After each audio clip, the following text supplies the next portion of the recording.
How do nuts boost fat burning within the body? A paper out of Texas A&M last year suggests that it may be the arginine content of nuts. How does arginine get the job done? They're not sure. The underlying mechanisms are likely complex at molecular, cellular, and whole body levels. In other words, they have no clue. But they do review the evidence that it may involve the stimulation of mitochondrial biogenesis, more power plants per cell, and brown adipose tissue development, which is what our body uses to generate body heat, so we'd be converting more of our fat into heat. Either way, they suspect arginine to play an important role in fighting the current global obesity epidemic. Well then, where in the diet can we find arginine? I'll give you a hint. According to the CDC, 78 million Americans aren't getting enough. So you know the top few sources have got to be in healthy foods, because no one's getting any. And indeed, here's the list for the top 15 food sources of arginine you'd likely find in a typical store. Number 1, isolated soy protein, which is what they make veggie burgers and meat-free hot dogs and the like out of. Number 2, pumpkin seeds and squash seeds. Number 4, watermelon seeds. Isn't that crazy? Not as crazy as number 5, fried pork rinds. I'm not kidding. Maybe Americans should be getting more than I think. Number 6, barbecue flavor pork rinds. It must just concentrate in the skin. Number 7, sesame seeds. Number 8, peanuts. Number 9, soybeans. Number 10, peanut butter. And then tahini, sesame seed paste. Almonds. Number 13, pine nuts. Number 14, fava beans. And number 15, sunflower seeds. So, basically, soy, seeds, nuts, and beans for arginine. Although dried beluga whale meat evidently has a lot, the first non-pork rind animal food that you could actually find in a typical store clocks in the USDA database at number 95th down the list, bacon.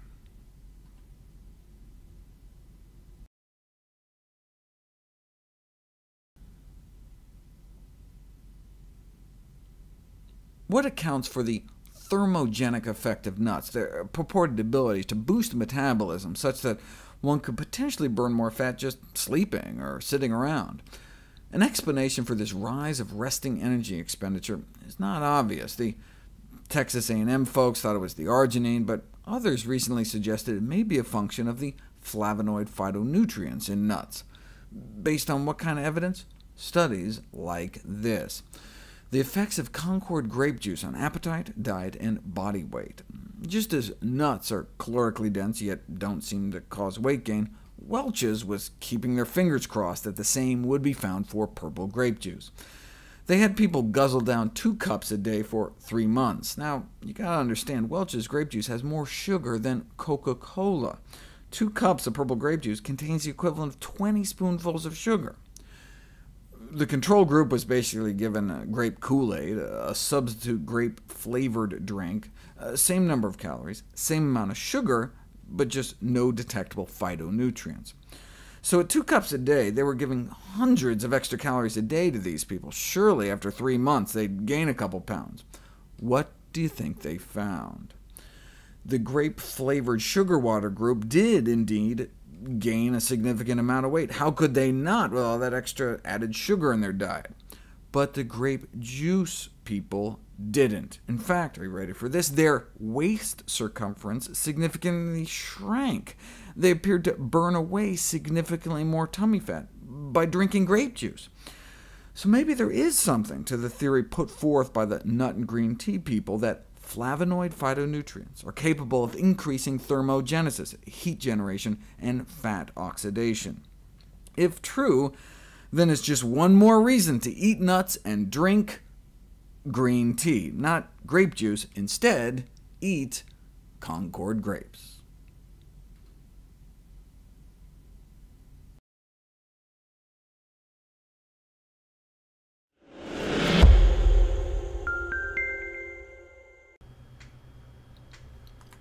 During World War I, it was discovered that many of the chemicals for the new explosives they were working on had toxic or even lethal effects on the workers in the munitions factories. Chemicals such as dinitrophenol, or DNP, boost metabolism so much workers were found somewhere along the road after work covered in sweat, with a temperature of 106 degrees Fahrenheit, or even 109 before they die, and then even after death, their temperatures keep going up like a total body meltdown. But at subacute doses, workers claim to have grown thin to a notable extent after several months working with the chemical. That got some Stanford pharmacologists excited about the promising metabolic applications of DNP. One dose, and our resting metabolic rate jumps up 30%, an actual fat-burning drug. People started losing weight, no apparent side effects as a result of their weight-reducing treatment. On the contrary, they felt great, until thousands of people started going blind, and users started dropping dead from hyperpyrexia, fatal fever, from the heat created by the burning fat. Of course, it continued to be sold. Here at last is a weight-reducing remedy that will bring a figure men admire and women envy without danger to your health or change your regular mode of living. No diet, no exercise. It did work, but the therapeutic index was razor-thin, a razor-thin difference between the effective dose and the deadly dose. It was not until thousands suffered irreversible harm that it got pulled from the market, until, of course, it was brought back by the internet for those dying to be thin. There is a way our body naturally burns fat to create heat, though. When we're born, we go from a nice tropical 98.6 in our mother's womb straight to room temperature, and we're all wet and slimy. This represents a challenge for thermoregulation, for maintaining our warm body temperature. As an adaptive mechanism, the appearance of a unique organ around 150 million years ago allowed mammals to maintain our high body temperatures. That unique organ is called brown adipose tissue, or BAT, whose role is to consume fat calories by generating heat in response to cold exposure. The white fat in our bellies stores fat, but the brown fat, located up between our shoulder blades, burns fat. It's essential for the thermogenesis, the creation of heat in newborns, but is considered unnecessary in adults, has been considered unnecessary, who have higher metabolic rates and increased muscle mass for shivering to warm us up if we ever get cold. So we used to think it was just kind of shrank away when we grew up. But if it was there, then it could potentially make a big difference for how many calories we burn every day, but supposedly we outgrew it. But when PET scans were invented to detect metabolically active tissues like cancer, oncologists kept finding hot spots in the neck and shoulder regions that on CT scan turned out to be not cancer, just fat. Then some observant radiologists noticed they appeared in patients mostly during the cold winter months. And when we looked closer at tissue samples taken from people who had undergone neck surgery, we found it: brown fat in adults. The common message from these studies is that BAT is present and active in adults, and the more we have, the more active it is, the thinner we are.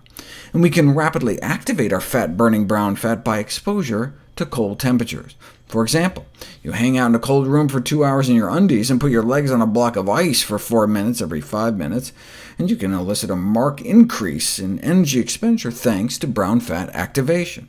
So hey, these studies point to a potential natural intervention to stimulate energy expenditure, turn down the heat, and burn calories, and reduce your carbon footprint in the process. But thankfully for those of us who would rather not lay our bare legs on blocks of ice, our brown fat can also be activated by some food ingredients, such as those we'll cover in the next video.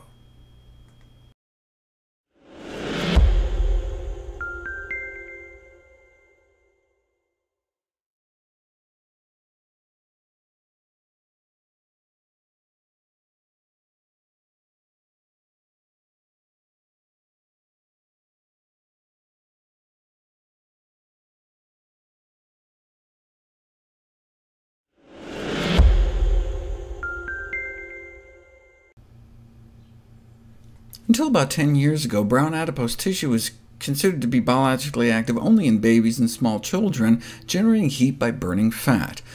But There is now no doubt that active brown fat is present in adult humans, involved in cold-induced increases in whole-body calorie expenditure, and thereby the control of body temperature and how fat we are. In 2013, researchers showed that one could activate brown adipose tissue if you chill out people long enough. 2 hours of cold exposure every day for 6 weeks, which can lead to a significant reduction in body fat. Although they demonstrated the effective recruitment of human brown fat, it would seem difficult to increase exposure to cold in daily life. Thankfully, our brown fat can also be activated by some food ingredients such as capsaicin, the compound that makes hot peppers hot. Whereas increased physical activity is usually recommended to increase energy expenditure, specific food components such as capsaicin are known to burn off calories and fat. A significant rise in energy expenditure within 30 minutes of eating the equivalent of a jalapeno pepper. Normally, when we cut down on calories, our metabolism slows down, undercutting our weight loss attempts, but sprinkling 1/3 of a teaspoon of cayenne pepper powder onto our meals counteracts the metabolic slowdown and promotes fat burning. They wanted to try giving them more to try to match some of the studies done in Asia, but they were working with Caucasians, and there's a difference in maximum tolerable dose of red chili pepper between Asians and Caucasians. Take some Japanese women, you can boost the fat burned after a high-fat meal too, adding over a tablespoon of red pepper powder.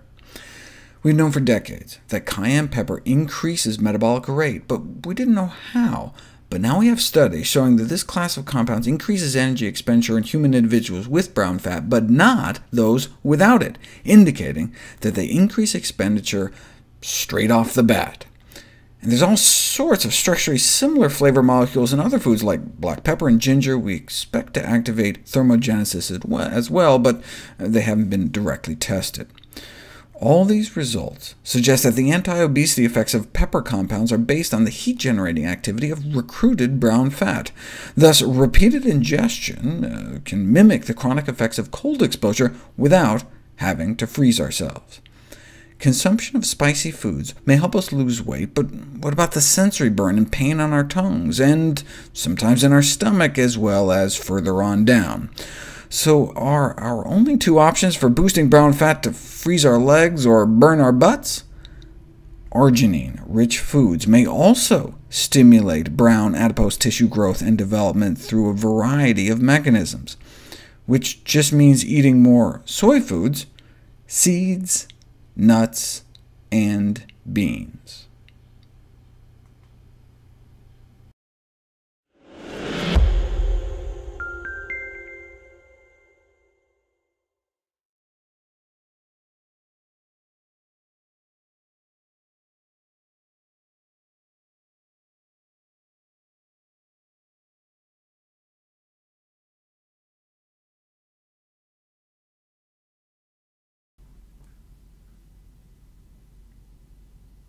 Yes, when we eat nuts, we lose some fat in our feces and have our appetite suppressed, but studies suggest that this just accounts for about 70% of the disappeared calories in nuts. Unless all the calories are accounted for, then we still should gain weight after nut consumption, especially in the long term, but that's not what the studies show. So what happens to that last 30%? Well, nuts appear to boost our metabolism, meaning that when we eat nuts, we burn more of our own fat to compensate. And indeed, in this study, those on the control diet were burning about 20 grams of fat overnight within their bodies on average. Not bad. That's like burning off 5 pats of butter. But the walnut group, eating the same number of calories, the same amount of fat, same everything, burned more like 31 grams of fat a day, 7 or 8 pats of butter's worth. Not too shabby, or should I say flabby. So the hard-to-crack nut of a mystery appears to have been solved. Of all the calories you eat in nuts, about 70% of them are apparently disappear through dietary compensation mechanisms, 10% are flushed away, and 20% may be lost due to increased fat burn, leaving us with no calories to pack on any pounds, just a whopping load of nutrition, and our risk of dying from heart disease cut in half.